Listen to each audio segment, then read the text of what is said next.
Hello, everybody. I just want to take a moment and to talk about the Incredibles 2 movie. I was able to see it with my family, and it was really cool. We saw it last week, Friday.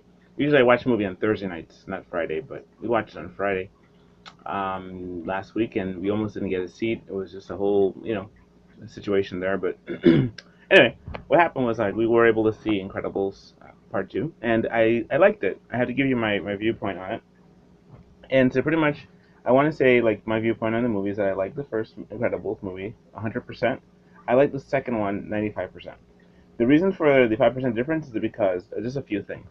Well, one of the things was during that time when we first started watching the first Incredibles movie, we were going through some situations in our life, but I'll get to that later. Um, this is a spoiler alert, so I'm going to tell you some things about the movie that'll destroy the plot and everything. So if you listen to this, I hope you've already seen the movie, so you can be able to get an idea about what I'm trying to say, as opposed to not seeing the movie and then listening to this. You shouldn't do that anyway. You should actually go see the movie before you listen to any commentary on it. But hey, that's just my opinion. Anyway, so like I was saying, the first movie, Incredibles, I saw it and I liked it 100%. It was like one of the best movies I've seen ever, and it was animation, and animation you can do pretty much anything, which is amazing. The second movie, I liked it about 95%. Now, the reason why I liked it 95% was because there was a couple of things in it that were not as clear cut as the first one. In the first movie, we saw the first Incredibles movie, it was watching it and seeing this gentleman by the name of Bob Parr, who was Mr. Incredible. He had to go from being the top of his game, being like Mr. Incredible, like the number one superhero, and because of him, there was a situation that happened where, the government got sued, and all the government had to install the superhero relocation program, and so they had to make it so that the superheroes couldn't be superheroes anymore. They could only be their secret identities. So anyway, what happens through that? Mr. Incredible spent many years just really stressed out trying to figure out exactly what to do, and he was working in insurance for many years, and then finally, he had an offer to go and fight some robots and different things on an island for who would end up being his arch enemy, who was one of his number one fans. And so in this movie here, in movie two, it the end of the movie of the first Incredibles had it where he realized that his greatest achievement to show for his life is not just him fighting crime, was actually his family, and that he really appreciated, which made it such an awesome movie. That's why I liked it 100% because we were going through a situation in our life at that time. We had just gotten let go from our ministry job, and I was working in insurance before that, and so it was kind of like a Mr. Incredible, like biopathy or biography of or a biopic, I guess, biopic of my own life as I was going through stuff, and it was sad because we were in a ministry and we really liked it and we thought that's what we were going to do for the rest of our lives, and then boom, we got let go from it, and just it was really sad, and then we had to kind of figure out what we're going to do with the rest of our lives, and so the same kind of situation happened, so we could really identify with the Incredibles, and then so in movie two, here comes the spoilers. A situation happened where they pick up right where the first movie left off, and when they did that, they did it in such a way that they were fighting the Underminer, and they had to deal with that, and dealing with the Underminer, they just had they had just all the things were happening there, and they had to deal with the situation with the struggles of being a dad, and now he and his wife Helen Parr, who was Elastigirl, they switched positions in terms of financing, and one see the role reversal in that he stopped being the provider and started taking care of the kids at home, and she stopped taking care of the kids at home and went to be more the provider. And so what happens is that was a further thing for him to have to deal with because he was working insurance care for such a long time, and then after that he lost his job, and so he went working for this other company, and when he worked at the company, that was they gave him a lot of money and all that stuff, but it was Syndrome, and Syndrome was trying to pretty much kill him. In this one here, when this movie started, they have a situation where they're working for another company, and you kind of go in wondering, is this company going to be bad too, like the other one? Was it going to be like Syndrome with a situation where it's bad?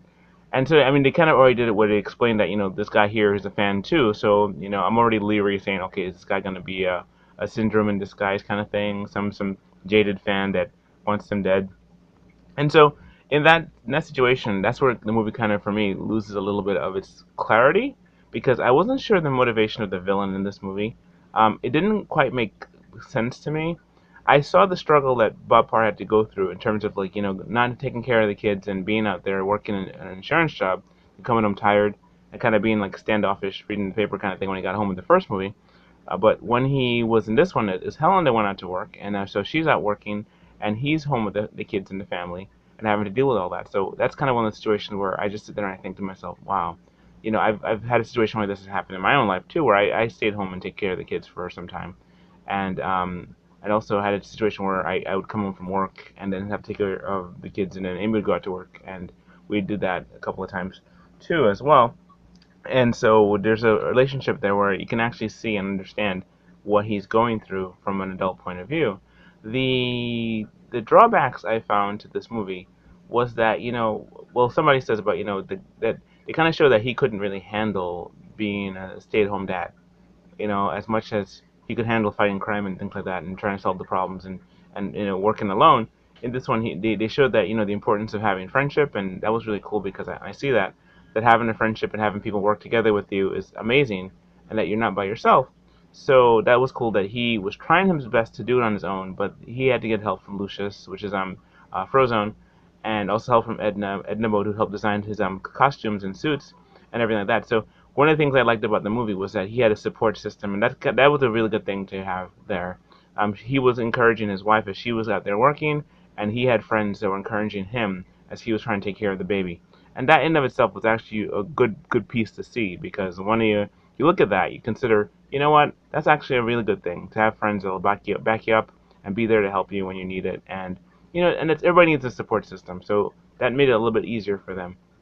Um, the enemy, once again, the enemy's motivation for what they did in the movie. I guess it's not really much of a spoiler, but the enemy's motivation for doing what they did in the movie didn't quite make sense to me. And this one thing that I actually give the movie high regards for is because we've always been talking about like the secret government, the deep state and things like that, and the secret government and how there's other government and you have the Illuminati and things, and all that. And what has happened is that you have a scenario of it's like the world knows about this. It's like they know about this from the movies, they talk about this, they understand it, they're aware of it. And because they're aware of it, they put it out there. It's almost like a disinformation propaganda type thing, disinfo propo kind of thing, where they're just sending things out there that they know for people to catch. Like they mentioned many times, like this person's gonna commit this crime and they're gonna have a slap on their wrist kind of thing, and they say, well, pretty much the government is gonna overlook and how devastatingly inaccurate or inadequate the government is in dealing with the situations, and so they had the supers who were dealing with stuff, and then now they took the supers off the thing, so the supers are trying to do good, but they're doing it illegally. And it was just like, wow, I just sat there thinking about this as we're watching this movie, that they are aware of in a sense, the hidden agendas of the Illuminati, of the deep state, of the Black Order, of things like that. They're aware of such things, and what they do, they put them in movies for people to see, so it's in plain sight. So so one thing I liked about the movie, so the reason why that's why it wasn't necessarily the plot. The plot and everything was very good. The struggle that the husband and wife are facing in terms of trying to take care of their family, and learning about Jack's powers and everything like that. That was great. That was just really really great watching that. And so I liked it. I gave it a 95 out of 100. The one thing I didn't like too much or didn't quite figure out was the whole thing with the regards to the motivation of the villain. The motivation of the villain just didn't make any sense to me, and I didn't spoil it for you, so you can still listen to this and watch it. But my point of view is that I figured that they had to be like I'll say it without saying it. They had to be equal in terms of everything. One thing I noticed about the movie, everybody got equal play in this movie. Everyone got a chance to be equally represented. Like you have Jack, you have Dash, you have Violet, you have Bob Parr, you have Helen Parr, you even have Frozone. Everybody got a chance to have an equal part in like almost equal screen time in terms of their amazing abilities, and that was just really cool. And I liked it. I thought it was really good. The movie was more or less centered around Bob's struggle to be a parent. The some of the things that Helen had to go through in her superhero state was just like really intense. I was just like, wow, that's really cool. It showed also that the importance of being encouraging, even when you feel in a sense slightly jealous that you're not able to do that, but you kind of get to live through another person's victory.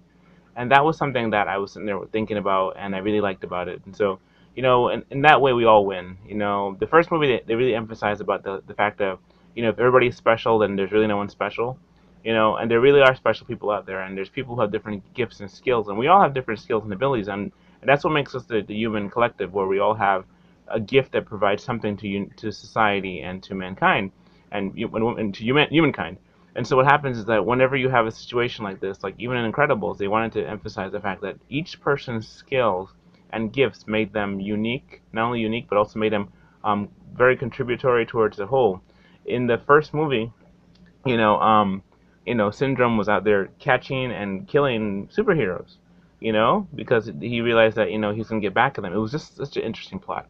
When in this movie here, it was along the lines of, you know, um, it wasn't as clear, but what was clear was that there was an aspect of trying their best to make sense of life itself and just trying to be normal people.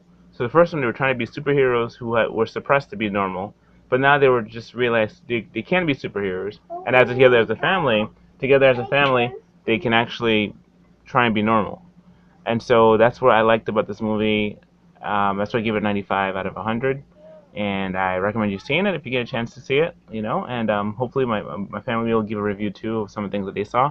The setting was directly after the first Incredibles movie, so it's not even like a lag time. They showed the struggles of having to make the tough decisions that'll affect your family. They showed the importance of working as a team. They showed the importance of talking whenever you have a situation and trying to ask for help.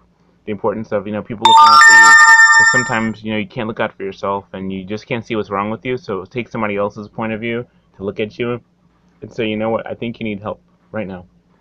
And also, um, the movie, it was 14 years. We waited 14 years to see this one. The first time we saw it, we were going through a duress in our life, and it was really sad to go through the stuff we were going through. But then when we saw this one, we were in a different portion of our life, and we have more kids now. Back then, we only had one child, and we were going through wondering how we're going to make our life and how we're going to get through. And it's now 14 years later, and God has opened doors for us and shown us different paths and things, and it allowed us to have different jobs and different experiences. And so this movie, it kind of grew up with us, even though in the movie the characters didn't age. Well, it was a slight age. You can tell a little bit that the characters have aged. Animation's a lot better and sharper and crisper and rapid. It's fiercely wow. However, it's like you look at this, think to yourself, you know what, this movie has aged with this. So it's kind of going to watch something you've seen 14 years ago, come back and watch it again now with a new update, a little bit to it, and it's very, very deep, very cerebral. So I just want to say thank you so much for listening to my conversation at this time. Thank you so much for listening to just my point of view on this. I didn't spoil it too much for you. I really tried not to, and I always say spoiler, but just in case something slips out. But as I went through this, I realized I didn't spoil anything. So thank you again for listening, and please like and subscribe to my page, and tell your friends or share this message or share this with those that you care about. So thanks again. Have a good night. All right, bye.